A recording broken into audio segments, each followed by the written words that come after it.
Hey guys, how's it going? Shiro here. So today's video is a complete Skyrim overhaul video, which I hope you do like. It is, honestly, I put a lot of work into this one, tweaking settings around, changing the load order back and forth, deleting stuff, reinstalling stuff, you know how it is. Anyway, on screen in about 20 seconds, you're probably going to see some important information. Make sure you read all of that because it will help you obviously install the mod list without any issues and, have a smooth running game. And I also want to say thank you to everyone that has subscribed recently to the channel. It's been absolutely amazing the support I've got recently. Thank you all so much. And if you are new to the channel, please consider subscribing. I'm trying to reach 2,000 by the end of the year. And that's enough for me now, guys. Let's get on with the video. First up, we have the unofficial Skyrim Special Edition patch. This mod just fixes bugs and glitches Bethesda themselves never actually got around to fixing. Then we have Nordic UI. This Nordic UI completely overhauls the UI within the game, making it look completely overhauled in my opinion, and a really needed revamp of the UI. Then we have the Parthenax dilemma. This mod allows you to not kill Parthenax and still have the blades happy with you and keep them on your side. Then we have Ordinator perks of Skyrim. This mod overhauls the perk tree within the game, allowing you to have a more diverse character build. After that we have Apocalypse Magic of Skyrim. This mod adds in 155 new spells, 31 per school. Then we have the Apocalypse Ordinator compatibility patch. It just makes sure the two mods work well together and not have any conflicts. After that we have the Tetsunami Katana Set 2K. This adds in some craftable katanas to the game. After that we have the Sakura Swords Collection. Again, this adds in some craftable swords to the game. And then we have Ilsmir's Lord of the Rings weapons. This adds in some craftable weapons to the game, but these can also be purchased from the blacksmith at Jorvaska. After that we have Mythical Wonders optimized for Xbox. This is a weather mod and it looks absolutely amazing how it affects the game. The lighting is just perfect, especially dawn and dusk. After that we have the R246 Concept XBR. This adds in some female presets for, well, obviously the races of the game. I use the Nord and then I think it's the 6th one that I use. After that we have CBBE Curvy All-in-One. This adds in a more curvy figure for female characters within the game. After that we have CBBE Baby Girl HD Fair Skin Complexion. This overhauls the skin textures for female characters in the game, giving them a more higher quality skin texture is what I would say probably is best. After that we have the Old Full Definitive Edition Beauty Pack. This overhauls like the face texture, not face textures, but face meshes within the game. Well, textures and meshes is probably the best way to describe it. This mod does a lot of stuff that is just like it's like a beauty pack mod.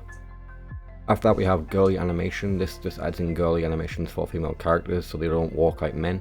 I've decided to switch out the normal animation mod I use because that requires XP 32, and all the other animation mods add in like body physics for female characters and it just looks so bad. Like, it's not worth what warranted using on Xbox for how bad it looks in my opinion, and this doesn't add in body physics, so yeah.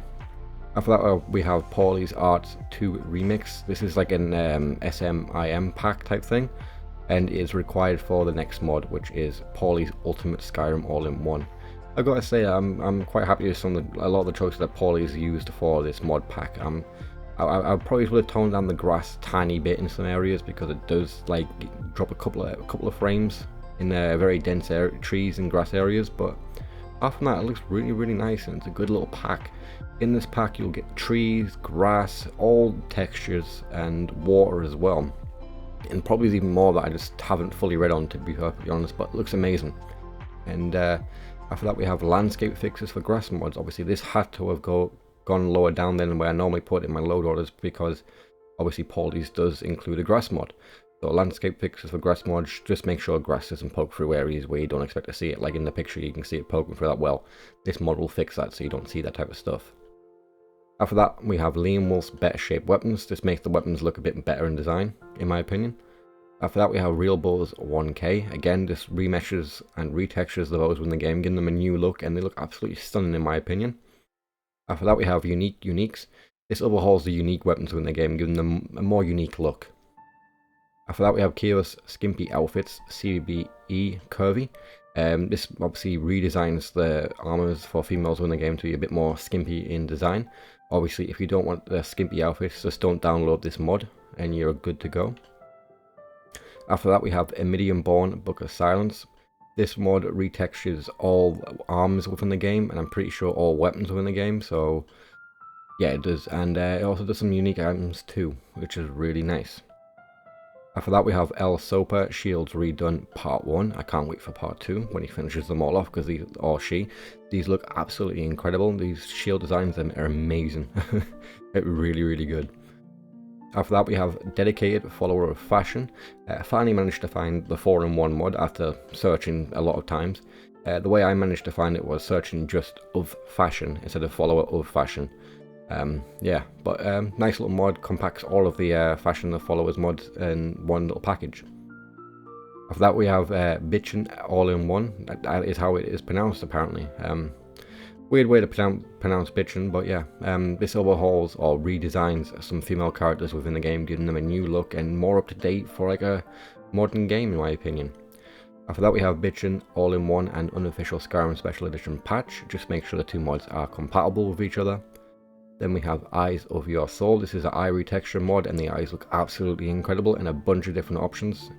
And after that we have KS Hairdos Light. This adds in 20 new hairstyles for male and female characters. They look absolutely amazing, so make sure you pick the one that you like the most.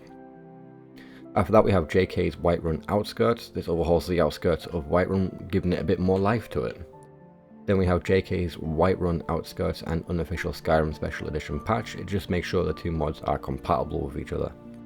After that we have JK's Whiterun Outskirts and Creation Club Fishing and some other Creation Club content patched. It just obviously patches JK's Whiterun Outskirts to be function with the Creation Club content that is in this area. After that we have JK's Riften Outskirts and JK's Markarth Outskirts. Again, these obviously alter the outside areas of these towns. Then we have JK's Windhelm Outskirts, and again this alters the exterior area of Windhelm.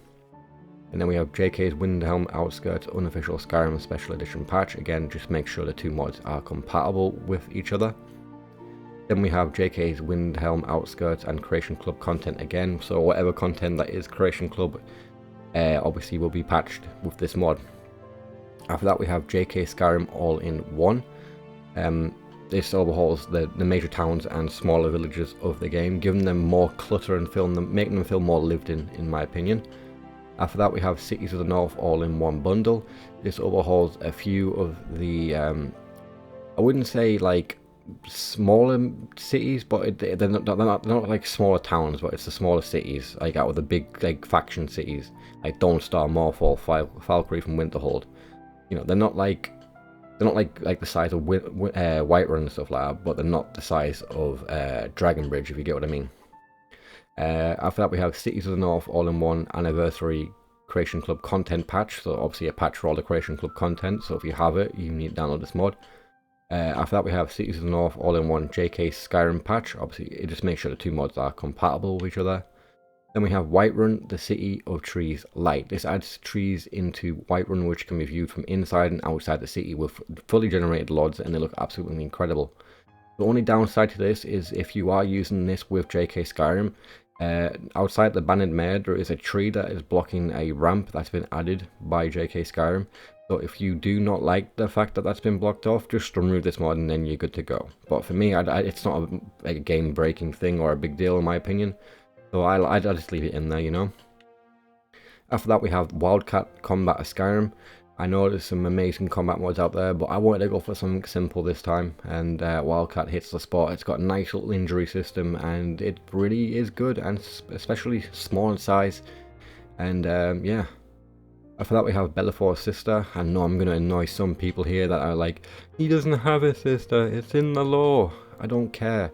Skyrim's been out for 11 years. At this point, who cares, man? Just mod the game and have fun. That's all I say. So basically this gives Bellafor a sister, and eventually by the end of it you can actually own his shop and gain a radiant income from it, which is really cool. After that we have Citizens Remastered. Now this is like a tribute to old school RPGs that adds in some much needed life to the Skyrim NPCs, featuring all new fully voiced characters, unique followers and branching dialogue and more. Really cool mod, especially for the size as well. After that we have Paulie's Ultimate Skyrim All-in-One LODs. Now these loads are good, but not absolutely perfect. For one, the Whiterun loads are not generated, so the textures for obviously Pauli's Ultimate Skyrim don't show outside of Whiterun. And obviously when you get into Whiterun, you'll see the new textures. That's the only caveat I have noticed with this, but it is good enough and it will do. After that, we have a quality world map vivid with stone roads. This mod is needed because Pauli's loads don't generate the map data and update it with the markings of the paths and stuff like that. After that, we have alternate start, live another life. This is the quickest way to get into the game. It gives you a bunch of ways to actually start the game really quickly. I recommend that you avoid the vanilla intro, purely because it is very glitchy with mods and most of the time it will just crash. And yeah, that is the complete list, guys. Let me know what you all think in the comment section down below. I'll be excited to hear what you have to say. And as always, this has been Shiro. I'll see you on the next one. Peace.